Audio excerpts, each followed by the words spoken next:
तो देश आजादी के जश्न में डूबा हुआ है। प्रधानमंत्री नरेंद्र मोदी ने लाल किले पर ध्वजारोहण किया। अपने संबोधन में पीएम ने कहा कि 2047 तक देश को विकसित बनाना है। प्रधानमंत्री ने कहा कि 2047 में जब देश आजादी के 100 साल मनाएगा, उस वक्त दुनिया में भारत का तिरंगा विकसित भारत का तिरंगा होना चाहिए। और पीएम मोदी ने 77वें स्वतंत्रता दिवस पर कहा कि लगातार भारत की अर्थव्यवस्था मजबूत होती जा रही है। पीएम मोदी ने लाल किले की प्राचीर से भ्रष्टाचार, परिवारवाद और तुष्टीकरण को लेकर जमकर निशाना साधा। पीएम मोदी ने इस दौरान सरकार की कई योजनाओं का भी जिक्र किया, जिसके बूते देश की जनता के जीवन में बदलाव हुआ है। इसके साथ ही पीएम मोदी ने कहा कि आने वाले वक्त में विश्वकर्मा जयंती पर एक नई योजना लॉन्च होगी, जो कि कामगारों के लिए बड़ी ही मददगार साबित होगी। इसके साथ ही पीएम मोदी ने 2024 में बीजेपी सरकार बनने का भी दावा किया और कहा कि अगली बार इसी लाल किले पर अधिक आत्मविश्वास के साथ मैं आऊंगा।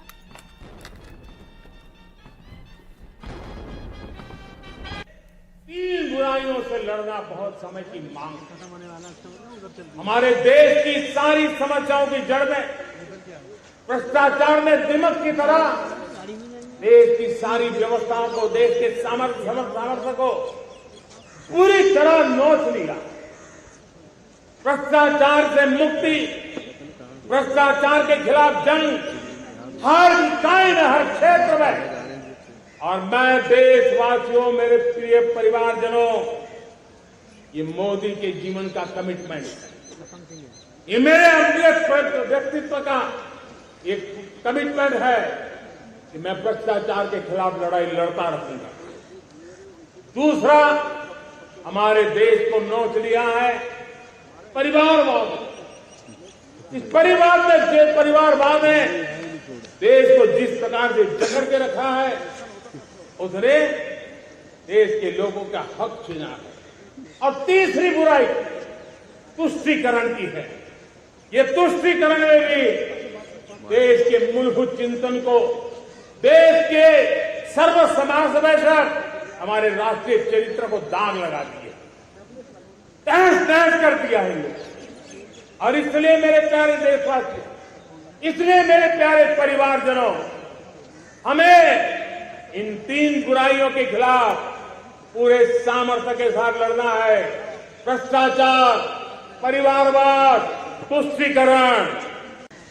आने वाले दिनों में, आने वाली विश्वकर्मा जयंती पर एक कार्यक्रम हम लागू करेंगे। इस विश्वकर्मा जयंती पर हम करीब 13-15 हजार करोड़ रुपया से, जो परंपरागत कौशल्य से रहने वाले लोग, जो औजार से और अपने हाथ से काम करने वाला वर्ग है, ज्यादातर ओबीसी समुदाय से, हमारे सुथार हो, हमारे सोनार हो, हमारे राजमिस्त्री हो, हमारे कपड़े धोने वाले, काम करने वाले लोग हो, हमारे बाल काटने वाले भाई बहन परिवार हो, ऐसे लोगों को एक नई ताकत देने के लिए हम आने वाले महीने में विश्वकर्मा जयंती पर विश्वकर्मा योजना लॉन्च करेंगे और करीब 13-15 हजार करोड़ से उसका प्रारंभ करेंगे।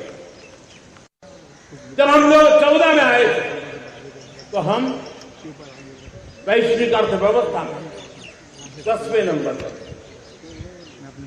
और आज 140 करोड़ देशवासियों का पुरुषार्थ रंग लाया है कि हम विश्व की अर्थव्यवस्था में 5वें नंबर पर पहुंच चुके।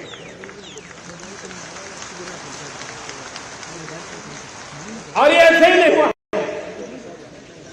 जब भ्रष्टाचार का राक्षस देश को दबोचे हुए थे, लाखों करोड़ के घोटाले अर्थव्यवस्था को डामाडोल कर रहे थे, गवर्नेंस फ्रेजाइल 5 में देश की पहचान होने लगी थी, लीकेजेस को हमने बंद किया, मजबूत अर्थव्यवस्था बनाई, हमने गरीब कल्याण के लिए ज्यादा से ज्यादा धन खर्चने का प्रयास किया।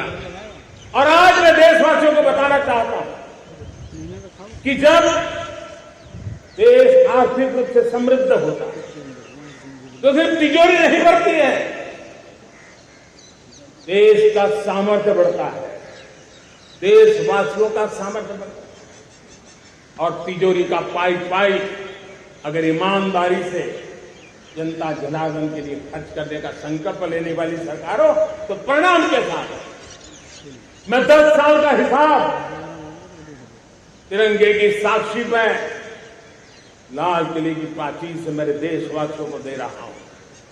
आंकड़े देख करके आपको लगेगा इतना बड़ा बदलाव, इतना बड़ा सामर्थ्य।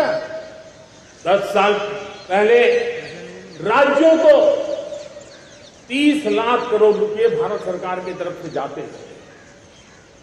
पिछले 9 साल में यह आंकड़ा 100 लाख करोड़ पर पहुंचा है। पहले स्थानीय निकाय के विकास के लिए भारत सरकार के खजाने से 70,000 करोड़ रुपए जाता था, आज वो 3 लाख करोड़ से भी ज्यादा जा रहा है। पहले गरीबों के घर बनाने के लिए 90,000 करोड़ रुपया खर्च होता था, आज वो 4 गुना होकर के 4 लाख करोड़ से भी ज्यादा खर्च गरीबों के घर बनाने के लिए हो रहा है। पहले गरीबों को यूरिया सस्ता मिले, जो यूरिया की बैग दुनिया के कुछ बाजारों में 3,000 में बिकती है, वो यूरिया की बैग मेरे किसानों को 300 में मिले। और इसलिए देश की सरकार 10 लाख करोड़ रुपया मेरे किसानों की यूरिया में सब्सिडी दे रहा है।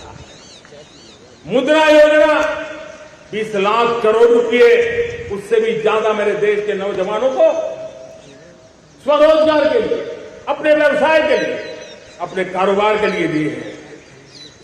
8 करोड़ लोगों ने नया कारोबार शुरू किया है। और 8 करोड़ लोगों ने कारोबार शुरू किया है, ऐसा नहीं, हर कारोबारी ने एक या दो लोगों को रोजगार दिया है। 8 से 10 करोड़ नए लोगों को रोजगार देने का सामर्थ्य ये मुद्रा योजना से लाभ लेने वाले 8 करोड़ नागरिक को करा। एमएसएमई को करीब 3.5 लाख करोड़ रुपए की मदद से कोरोना के संकट में भी उनको डूबने नहीं दिया, मरने नहीं दिया, उनको एक ताकत दी है। 1 रैंक 1 पेंशन मेरे देश के सेना के जवानों का एक सम्मान का विषय था। 70,000 करोड़ रुपया भारत की तिजोरी से आज पहुंचा है, मेरे निवृत्त सेना के नायकों के जेब में, उनके परिवार में पहुंचा है। तो जश्न आजादी की हर तस्वीर आपको दिखाते रहेंगे। वक्त तो चला एक छोटे से ब्रेक का, जल्द लौटेंगे।